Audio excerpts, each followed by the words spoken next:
Hello everyone, I've created this short video to help you to make your own YouTube channel. This is my YouTube channel and I've used a number of different applications to create my videos. So before we look at creating an actual channel, I'm going to run through some options for creating your videos. I'm currently using PowerPoint, which is quite nice because you can decide whether or not you would like your face to appear in your video. Screencastify can do this too, but the videos are limited to 5 minutes. Another option is to use the Xbox game bar, which Windows laptops have. What it does is it records the screen that you're on. So you tap the Windows icon, which I've included on the slide, at the same time as the letter G, and it begins recording whatever it is that you are saying and whatever it is that you have on the screen, and I'll run through how to do that too. And then I've included 3 other options which I have found useful, but as I say, there are many others. So just do what works for you. Experiment, find out what works best for your subject. These are just some of the options that I found work very well for me. Explain everything is quite nice because it gives you a big canvas to use, so you can drop your individual slides onto the canvas and zoom in and out of them. You can collaborate, you can scribble, you can go into the browser and do searches, and you can do all of that within the app and record everything that you say and do. And so that's quite nice for a more holistic kind of lesson. And then Adobe Video is very nice because it has templates and fonts and music and all kinds of things that you can include in your video. And sometimes that's quite nice because there'll be times when the ambient noises in your room can actually distract and detract from what you're trying to do and what you're trying to record. In my life, that's often my son or my dogs. So yeah, that's quite nice. You can have a look at that when you have time. Okay, so before I continue, I'm going to let you know where these videos save to. So if you're creating a PowerPoint video like I am now, using PowerPoint slides, the video, once you've created it, will automatically save to the same folder that the PowerPoint is in. If you use Screencastify, it automatically saves to your Google Drive. If you use the Xbox game bar, it automatically saves to a folder named Captures, which you will find in your Videos folder. So go to your folder directory and find Videos, and voila, you'll find your Captures folder, and whatever you videoed automatically goes into there. Alright, so if you are using the Xbox game bar, which I do quite like, you can then quite easily get into that function simply by pressing the Windows button and the letter G, and this first menu pops up. Click on this camera and the second capture menu pops up. What you need to do then is have a look at the 4 options, and the last option you'll find is your microphone. If your microphone is crossed out, you need to click on the microphone, go into microphone settings, and turn the microphone on for the Xbox applications in your Windows laptop or computer. Once you've done that, you come back to your capture screen, and you'll find that your record button, which looks like this unblinking eyeball, will be ready for you to touch. And once you click on that, everything that you say and everything that happens on the screen will start recording, and your videos can be pretty much as long as you like. The only thing I would caution you about is that if you move between screens, sometimes the capture will just stop, and that can be quite frustrating. And you also can't pause, so you have to try and video what you're going to say and do in one unbroken video, which can be quite difficult. Whereas in PowerPoint, you can just do your videos per slide, which is quite nice.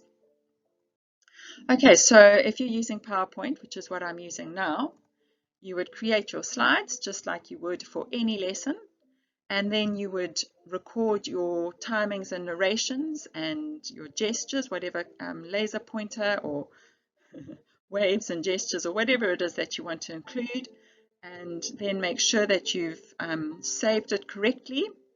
Once you've done that, click on File, Export, and Create Video. When you're at this point, I would recommend that you make sure that the video you're creating is the lowest resolution, because that'll create the smallest possible video.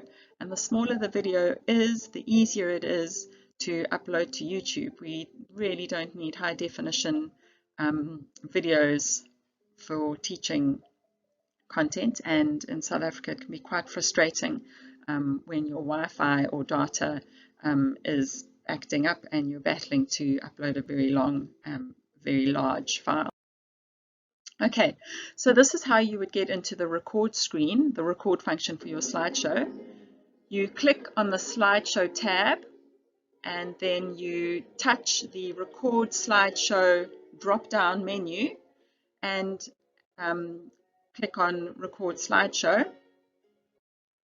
It'll give you the screen to record, touch record, and it'll give you a 3-second countdown. So during that 3-second countdown, you can decide if you want your face on the screen, and my face is in the way, so I'm just going to turn it off quickly. Okay, so over there you can see a little person icon. If you touch the icon, your face will pop back up, and if you're having trouble doing that, you might find that you have to touch your video record icon too if it's also crossed out, and then up pops your face, and you can press record 3, 2, 1, and it'll start recording from wherever it is that you want to record. If you make a mistake, you can then go back to your record slideshow option, and then you can decide, do you want to clear the narration just on the slide that you made the mistake on, or would you like to clear the narration on all of the slides and start again from the very beginning? So that's quite a nice option that PowerPoint allows. Okay, you can also find the clear recordings option on the record screen, which is a little bit quicker. So I've included that option too.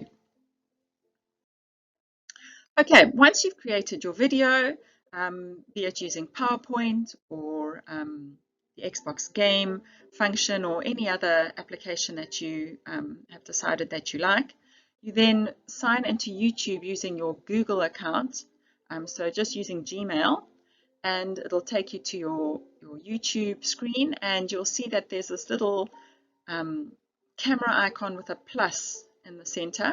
Click on the plus, and what will happen is YouTube automatically knows that this is your first time uploading a video, and it'll walk you through the process to create your channel. So have in mind what you'd like to create your call your channel. I called mine Delicious English, just a little joke between myself and some of my students at college when I was a teacher there. But you might like to call it Mrs. Jerry's Classroom or Mrs. Mkulisi's Classroom. Go ahead and call it what you like, and as you complete that process, the videos will start uploading, and then you can decide if you want to make it a public video, which means that anybody can access it, they can search and find it, or you can create a private video or an unlisted video. So if you decide to make it unlisted, you'd have to share the link, and only your students or people with the link will be able to view it. I prefer to make mine public because I know that revision videos are quite helpful for students, and I'm hoping that if my videos are helpful, that they'll be able to help a wider audience than just the students that I teach. But obviously that's entirely up to you. And that's it. That's how you create your own channel. You simply sign into YouTube with your Gmail account, try to upload a video, and ta-da! If you have any other problems, feel free to click on this link.